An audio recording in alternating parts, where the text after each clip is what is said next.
ഉദാഹരണക്കുറവ്, ശീഘ്രസ്ഖലനം ഇതിനെ പറ്റിയുള്ള പലതരം എൻക്വയറീസ്. കാരണം പലവർക്കും വളരെ ബുദ്ധിമുട്ടിക്കുന്നതും ഒരു ദാമ്പത്തിക ജീവിതത്തിൽ വളരെയേറെ പ്രയാസകരമായ ഒരു അവസ്ഥയാണ്. ഇപ്പോൾ അതല്ല ഒരു 30+ ആണെങ്കിൽ നമ്മൾ ഏറ്റവും കൂടുതൽ ഭയപ്പെടേണ്ടതും ശ്രദ്ധിക്കേണ്ടതുമായ ഒരു അവസ്ഥയാണ് ഈ പറഞ്ഞ രണ്ടവസ്ഥകൾ. ഉദാഹരണക്കുറവുള്ളവർക്ക് ഹാർട്ട് അറ്റാക്ക് വരാനുള്ള സാധ്യത വളരെയധികം കൂടുതലാണ്. ഒരു 70 to 80% എന്തായാലും ഹാർട്ട് അറ്റാക്ക് വരാനുള്ള സാധ്യത കൂടുതലാണ്. കാരണം ഏറ്റവും ഫസ്റ്റ് എന്ന് പറഞ്ഞത് ഗ്രെയിൻസ് ഒഴിവാക്കുക. ഗ്രെയിൻസും ഷുഗേഴ്സും ഫ്രൈഡ് ഫുഡ്സും എല്ലാം ഒഴിവാക്കാം. ബേക്കറി ഐറ്റംസ് എല്ലാം.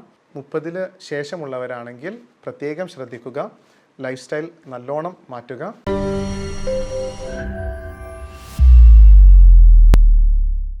ഹായ്, ഞാൻ ഡോക്ടർ ഹാമിദ്. ഇന്ന് ഞാൻ പറയാൻ ഉദ്ദേശിക്കുന്നത് എൻ്റെ അടുത്ത് സ്ഥിരമായി ഇപ്പോൾ വരുന്ന ഒരു അന്വേഷണമാണ് ഉദാഹരണക്കുറവ്, ശീഘ്രസ്ഖലനം ഇതിനെ പറ്റിയുള്ള പലതരം എൻക്വയറീസ്. കാരണം പലവർക്കും വളരെ ബുദ്ധിമുട്ടിക്കുന്നതും ഒരു ദാമ്പത്തിക ജീവിതത്തിൽ വളരെയേറെ പ്രയാസകരമായ ഒരു അവസ്ഥയാണ്. ഈ ഒരു ഫിസിക്കൽ ഇൻറ്റിമസി ലാക്ക് ചെയ്യുന്നത് കാരണം തന്നെ അവരുടെ ആ ഒരു ഇൻ്റലക്ച്വൽ ഇൻറ്റിമസി പോലും നഷ്ടപ്പെടുന്ന ഒരു അവസ്ഥയാണ് കാണുന്നത്. അപ്പോൾ വീട്ടിലേക്ക് പോലും പോകാൻ മടിക്കുന്ന, ലേറ്റായി ചെന്ന്, കാരണം ടയേർഡായി എന്ന് പറഞ്ഞ് ഉറങ്ങാമല്ലോ എന്നുള്ള ഒരു കാരണമെല്ലാം പറയാം എന്ന് വിചാരിച്ച് അകപ്പെടുന്ന ഒരു അവസ്ഥ. അപ്പോൾ ഫുൾ ഫാമിലിനേറ്റ് പോലും അവർക്ക് ഒരു ഡിപ്രഷൻ വരുന്ന ഒരു അവസ്ഥയാണിത്. അപ്പോൾ ഇത് രണ്ട് തരത്തിലുള്ളതുണ്ട്. ഒരു 24 ഇയേഴ്സിന് താഴെയാണെങ്കിൽ അത് മെയിൻലി അത് ഒരു മെൻ്റൽ പ്രഷറിൻ്റെ അല്ലെങ്കിൽ സ്ട്രെസ്, അവരുടെ ലൈഫ് സ്റ്റൈൽ കാരണമുള്ള ഒരു സ്ട്രെസ്സ് കാരണം വരുന്ന ഒരു അവസ്ഥയാണിത്.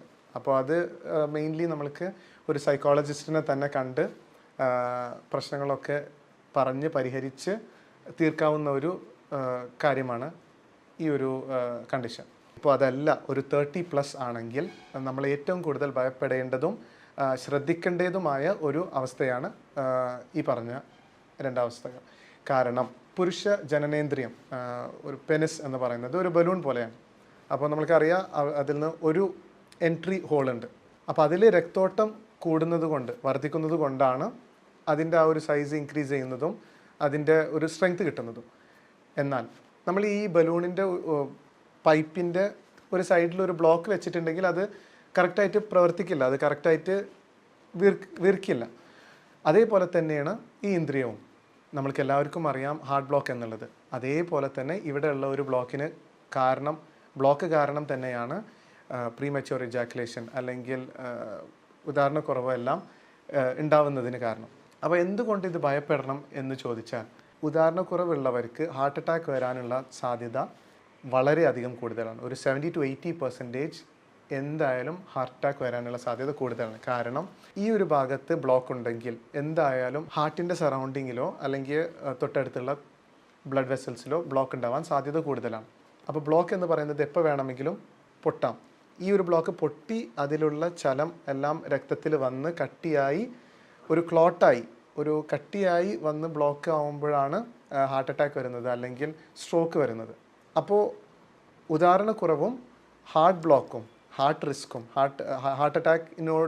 ഹാർട്ട് അറ്റാക്ക് ഉണ്ടാവാനുള്ള റിസ്ക്കും ഒരേ സമയത്ത് തന്നെ അവോയ്ഡ് ചെയ്യാനുള്ള ഒരു നല്ല ഡയറ്റ് പ്ലാനും നിങ്ങൾക്ക് വീട്ടിൽ നിന്ന് തന്നെ ശ്രദ്ധിക്കാൻ പറ്റാവുന്ന ഒരു കാര്യമാണ് ഞാൻ നിങ്ങൾക്കിന്ന് പറയാൻ പോകുന്നത്. അതിലേറ്റവും ആദ്യം ശ്രദ്ധിക്കേണ്ടത് പഞ്ചസാരയുടെ അളവ് എന്ന് പറഞ്ഞാൽ ഗ്ലൂക്കോസ്. നമ്മൾ എടുക്കുന്ന പഞ്ചസാരയോ അല്ലെങ്കിൽ ശർക്കരയോ തേനോ അല്ല, ഏറ്റവും കൂടുതൽ നമ്മൾ അറിയാതെ എടുക്കുന്നത്, ഞാൻ എപ്പോഴും പറയുന്നത് പോലെ, അരി ഭക്ഷണത്തിൽ നിന്നും തിനയിൽ നിന്നുമാണ്. ഓട്സ്, രാഗി, വീറ്റ്, റൈസ്, ഇതിൽ നിന്നെല്ലാമാണ് നമ്മൾ ഏറ്റവും അറിയാതെ ഏറ്റവും കൂടുതൽ കഴിക്കുന്ന ഷുഗർ. ഇതിലെല്ലാത്തിലും 70 to 80%, 70 തൊട്ട് 80% ഷുഗറിൻ്റെ അംശം കൂടുതലാണ്. ഈ ഷുഗർ ശരീരത്തിനുള്ളിൽ പോയി ട്രൈഗ്ലിസറൈഡ് എന്ന് പറയുന്ന ഒരു കൊഴുപ്പായി മാറണം, ഒരു കെട്ട കൊഴുപ്പ്. ഇതാണ് ചള്ളക്കൊഴുപ്പ് എന്ന് പറയുന്ന ബാഡ് ഫാറ്റ് എന്ന് പറയുന്ന വസ്തു. ഈ ട്രൈഗ്ലിസറൈഡ് ഇത് വരുന്നത് ഷുഗറിൽ നിന്ന് മാത്രമാണ്. അപ്പോൾ ഇത് കുറയ്ക്കുമ്പോൾ ഈ ബാഡ് ഫാറ്റ് ഉണ്ടാവാതെ നിൽക്കും. ഇത് അപ്പോൾ ഈ ഷുഗർ കുറക്കുമ്പോൾ ബാഡ് ഫാറ്റ് ഇല്ലാതിരിക്കും. എൻ്റെ മുന്നത്തെ ഒരു വീഡിയോയിൽ ഞാൻ പറഞ്ഞിട്ടുണ്ടായിരുന്നു the risk factors four heart block എന്നുള്ളത്. അതേ ഒരു റിസ്ക് ഫാക്ടർ തന്നെയാണ് ഉദാഹരണക്കുറവിനും നമ്മൾ കാണേണ്ടത്. കാരണം നിക്കോട്ടീൻ അല്ലെങ്കിൽ high blood pressure, high sugar intake, high triglyceride in the body, പിന്നെ വിറ്റമിൻ B12 കുറവ്, ഇതെല്ലാം മുറിവുകൾ ഉണ്ടാക്കും. മുറിവുകൾ ഉണ്ടാക്കി ബ്ലോക്കിനുള്ള സാധ്യത കൂട്ടും. അപ്പോൾ ഇതെല്ലാം ശ്രദ്ധിച്ചു കഴിഞ്ഞാൽ തന്നെ നമ്മളുടെ ബോഡിയിലുള്ള ബ്ലോക്കുകളെ നമുക്ക് പതുക്കനെ നീക്കം ചെയ്യാനും ആ ഇൻഫ്ലമേഷൻ കുറക്കാനും തരണം ചെയ്യാനും പറ്റും. അപ്പോൾ ഏറ്റവും ഫസ്റ്റ് എന്ന് പറഞ്ഞത് ഗ്രെയിൻസ് ഒഴിവാക്കാം. ഗ്രെയിൻസും ഷുഗേഴ്സും ഫ്രൈഡ് ഫുഡ്സും എല്ലാം ഒഴിവാക്കാം, ബേക്കറി ഐറ്റംസ് എല്ലാം. രണ്ടാമതെന്ന് പറയുന്നത് omega-3 എന്ന് പറയുന്ന ഒരു നല്ലൊരു കൊഴുപ്പുണ്ട്. അത് എല്ലാ തരം വീക്കങ്ങളെയും ഓൾ ഇൻഫ്ലമേഷൻസ് നമ്മുടെ ബോഡിയിൽ നിന്ന് ഒഴിവാക്കുന്ന ഒരു നല്ല ഒരു മോളിക്യൂളാണ്, ഒരു വണ്ടർ മോളിക്യൂളാണ്. ഇത് ഏറ്റവും കൂടുതൽ കാണപ്പെടുന്നത് മത്തി, ചാള എന്നുള്ള മീനുകളിലാണ്, അതിൻ്റെ ഫാറ്റിലാണ് ഇത് കാണുന്നത്. അതല്ലെങ്കിൽ നമ്മൾക്ക് സപ്ലിമെൻ്റ് ആയിട്ട് തന്നെ എടുക്കാം. ഇപ്പോൾ മീനിൽ നിന്നാണ് നിങ്ങളത് എടുക്കുന്നതെങ്കിൽ വറുത്ത് കഴിക്കാതെ കറി വെച്ച് തന്നെ കഴിക്കുക, അല്ലെങ്കിൽ സ്റ്റീം ചെയ്ത് കഴിക്കാം.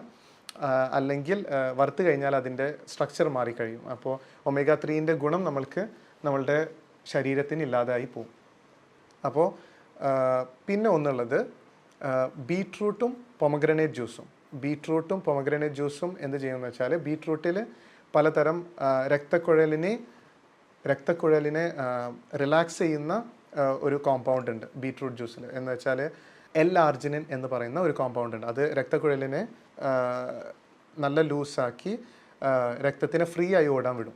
മാത്രമല്ല മാതളം ജ്യൂസ്, പൊമഗ്രനേറ്റ് ജ്യൂസ് എന്ന് പറയുന്നത് ഈ ഒരു കോമ്പൗണ്ട് രക്തക്കുഴലിനെ ലൂസാക്കുമ്പോൾ ഒരു നൈട്രിക് ഓക്സൈഡ് എന്ന് പറയുന്ന ഒരു കോമ്പൗണ്ടാണ് ഇതിന് എലാസ്റ്റിസിറ്റി, ഇതിൻ്റെ ഒരു റിലാക്സേഷൻ കൊടുക്കുന്നത്. അതിൻ്റെ ഹാഫ് ലൈഫ് എന്ന് പറയുന്നത് അത് പെട്ടെന്ന് തന്നെ അത് നശിച്ചു പോകും. ഈ നൈട്രിക് ഓക്സൈഡ് എന്ന് പറയുന്നത് അതിനെ നിലനിർത്താൻ, കുറച്ചും കൂടിയും നേരം നിലനിർത്താൻ പറ്റാവുന്ന ആൻറ്റി ഓക്സിഡൻസ് ഈ മാതളം ജ്യൂസിലുണ്ട്. അപ്പോൾ ഈ ഒരു കോമ്പിനേഷൻ, ബീട്രൂട്ടും മാതളം ജ്യൂസും കോമ്പിനേഷൻ എന്ന് പറയുന്നത് വളരെ നല്ലതാണ് ഉദാഹരണക്കുറവിനും ഹാർട്ട് ബ്ലോക്ക് എന്നുള്ളതിനും ചേർന്ന് തന്നെ. അപ്പോൾ ഈ 3 കാര്യങ്ങൾ നന്നായി ശ്രദ്ധിക്കുക. നിങ്ങളുടെ ഡയറ്റിൽ നാലാമതായിട്ട് നല്ല ഫാറ്റ്സ്, നല്ല കൊഴുപ്പുകൾ. ഇപ്പോൾ കൊഴുപ്പിന് നിങ്ങൾ പേടിക്കേണ്ടതില്ല. ഡെയറി പ്രൊഡക്ട്സിലാണെങ്കിലും നെയ്യ്, വെളിച്ചെണ്ണ, നട്ട്സ്, പിന്നെ ബട്ടർ, ഇത് എല്ലാം, മുട്ട, ഇതിലെല്ലാത്തിലുമുള്ള ഫാറ്റ്സ് എല്ലാം വളരെ നല്ല ഫാറ്റ്സാണ്. ഇതെല്ലാം ധാരാളമായിട്ട് നിങ്ങളുടെ ഡയറ്റിൽ ഇൻക്ലൂഡ് ചെയ്യുക. അപ്പോൾ ഇത് ഫസ്റ്റ് ഒരു 24 വയസ്സിന് കുറവുള്ളവരാണെങ്കിൽ mostly it will be because of mental tensions അല്ലെങ്കിൽ സ്ട്രെസ്സ്.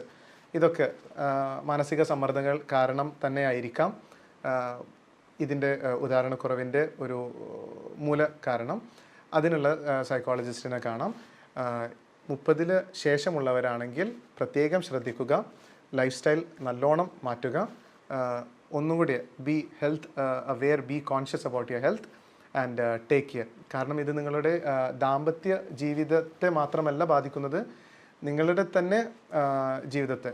അതൊരു ഹാർട്ട് അറ്റാക്ക് ആയിട്ട് വരാം ഭാവിയിൽ. അപ്പോൾ അതിനെ നന്നായി സൂക്ഷിക്കുക. ഈ ടിപ്സ് എല്ലാം കറക്റ്റായിട്ട് ഫോളോ ചെയ്യുക. Thank you.